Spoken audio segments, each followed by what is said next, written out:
खुलुमबाय बड'लेण्ड बुब्लि स्टुडिअ दं आं राकेश रामसियारि बड'लेण्ड बुब्लि नायबाय थानो थाखाय नोंथांमोनखौ साबायखर फेसबुक पोस्टखौ शेयार खालामनानै सासे बर' लाइमोना जेल जानो गोनां जादों नंगौ नोंथांमोना थिगखौनो खोनादों फेसबुक पोस्टखौ शेयार खालामनानै सासे बर' लाइमोना जेल जानो गोनां जादों 20 सेप्तेम्बराव फोसावजानाय फेसबुक पोस्टनि गेजेरजों फोसावजानाय बिटिआर 12 घन्टा बिटिआरखौ 12 घन्टा बन्द फोसावनाय फेसबुक पोस्टआव नोंथांमोना नुनो मोनदोंमोन बे पोस्टनि गेजेरजों फोरमायदोंमोन जे थांनाय 20 सेप्तेम्बराव 12 घन्टा बिटिआर बन्द फोसावदोंमोन जाय बन्द फोसावनाया नंखायमोन आरो बे पोस्टखौ शेयार खालामनायनि थाखाय सासे बर' लाइमोनखौ जेलाव लांदों नंगौ बाक्सा जिल्लानि बेन्दोङाव थानाय जगमारी गामिनि बिफा नरेन नार्जारिनि आंगो फिसा नेरसोन नार्जारिया 20 सेप्तेम्बराव बन्द फोसावनाय पोस्टखौ शेयार खालामनानै 20 सेप्तेम्बराव बन्द फोसावनाय पोस्टखौ शेयार खालामनानै बिथाङा जेलाव थांनो गोनां जादों गान्धीबारि आउटपोस्टनि पुलिस बिफाना बिथांखौ जेल फारसे लाना थांदों बे समाव नखरनि सुबुङा फोरमायनाय बायदिब्ला बिथाङा पोस्टखौ शेयार खालामदोंमोन आरो शेयार खालामनायनि दायावनो बिथांखौ जेलाव लांदों होननानै फोरमायदों बे समाव नोंथांमोननो बड'लेण्ड बुब्लिया मोनसे गोख्रों रादाब लानानै फैदों फेसबुक पोस्टखौ शेयार खालामनानै सासे बर' लाइमोना जेलाव थांनो गोनां जादों बिथाङा मख'जाथावदि नखरनि सुबुङा फोरमायनाय बायदिब्ला बिथाङा गुजरातआवसो हाजिरा मावहैयोमोन होननानै फोरमायदों बे समाव नखरनि सुबुङा दाबि जनायदों दि बिथांखौ थाबैनो जेलनिफ्राय बिथांखौ बख'नांगौ होननानै सरकारनिसिम दाबि जनायदों बे समाव बड'लेण्ड बुब्लिया नोंथांमोननो नखरनि बिफा आरो बिसिया मा फोरमायदों बड'लेण्ड बुब्लिनि गेजेरजों नोंथांमोननि सिगाङाव फोरमायनि पुलिसा हमनानै लाना फैबाय होननानै जों मिथिनानै मोनदों बेयाव नों मा बुंनो माने रबिबारनि 19 तारिखनि हराव रबिबार खालि हरनि 12टायाव पुलिसा थांदो ओमफ्राय नेरसोन नार्जारि लानि न'आव मुबे होनना सोंनायनि उनाव आरो जों उथिबोबाय न' सिंनिफ्राय उथिबोनायाव बुंबाय नोङो मबाइलाव मा हेंगारनाय होननानै ओमफ्राय आरो बुंबाय आरो आंथ' जेबो ओरैनो मानसिफोरा माबा शेयार खालामनायखाय फेसबुक नायै नुफ्लांबाय आंबो नुफ्लांनानै आरो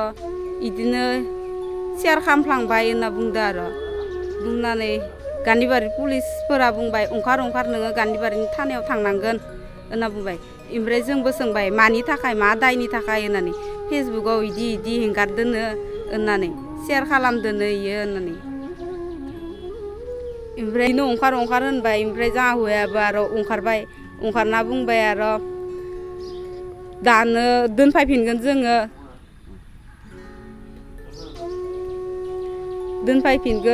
इदिनो मबाइलाव नायगोन गोदोर अफिसाराव रायज्लायहरनानै मबाइलखौ दानगोन माबा खालामदोंमोन होननानै बुंनानै गान्धीबारि थानायाव लाङालासिनो बरखाता सि अफिसाव लांबाय इयाव आरो रायज्लायना मबाइलखौ लाखिनानै तामुलपुर थानायाव हेंगार हरबाय आंनि हौवायाथ' एक दाय साय गैया दाख्लैबावैसो खामानि मावना फैदोंमोन दा अक्ट'बराव थांथारनो गोनांथारमोन गुजरातआव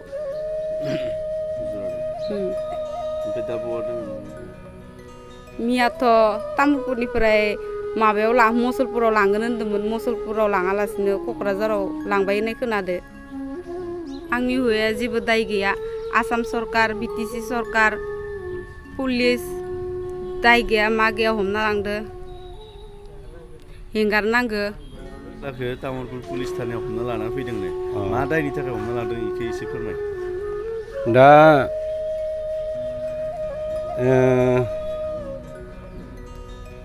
देवबारखालि हराव खै थारिखमोन बेखौ मिथिस्लाबाखै दिसन जों थांनानै उखा मुखा नेरसोन नार्जारिनि न'आ बेनो ना होनना सोंनानै उखा मुखा फोजानानै बिसोरो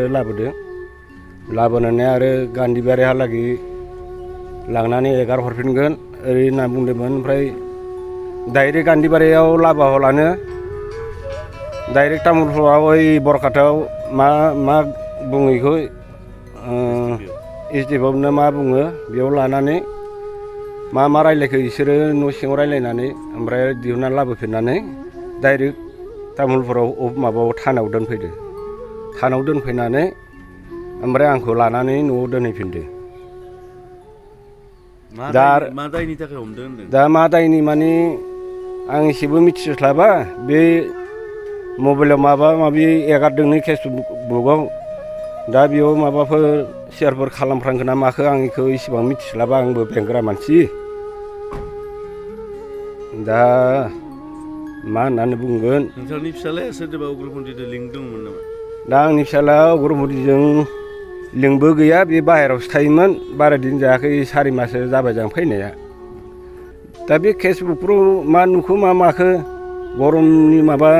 बन्द'नि खौरां मोननानै फेसबुकआव नायनानैसो बेफोरबायदि हरनानैसो जाखोना माखो बेखौ जों मिथिस्लाबा आरो बेखिनियानो बाथ्राया दा ओमफ्राय बेखौ गनायनि थाखाय बख'नायनि थाखाय नोंथांमोना सोरबा दल संगठनजों सावरायदोंमोन दा बेखौ सख'नो थाखाय जोङो उकिल खासि हमदोंमोन दा आरो जोंनि बे आबसुफोरनोबो बाय बांला जनायदोंमोन बिसोरो हेल्पआप होयोना होआ जों बेफोरखौबो लोगो हमनो सानदोंमोन आरो दा मा जायो जों दा क'क्राझारहालागै थांनो नागिरदों दा क'क्राझाराव बोरै बोरै जायो जों थानाहालागै थांनानै रायज्लायनो सानदोंमोन क'क्राझार थानायाव लाना थांबाय नामा बेखौ माला लांखो बे क'क्राझाराव लांनाय जाबाय मैया 2टा ना 2:30टायाव लाना थांदो बिनिफ्रायथ' बिसोरो सिगां बुंदोंमोन मा मुसलपुराव दोनगोन होननायखाय आरो जोंबो बेखौबो डाइरेक्ट थिखांना लांबाय मुसलपुराव लांगोन होननानै जोंबो आरो एरारि जालायनोसै रावबो गैला नालाय ओमफ्राय उनाव खोनाबाय मा जोङो डाइरेक्ट क'क्राझाराव लांबाय होननानै खोनादों आरो जोङो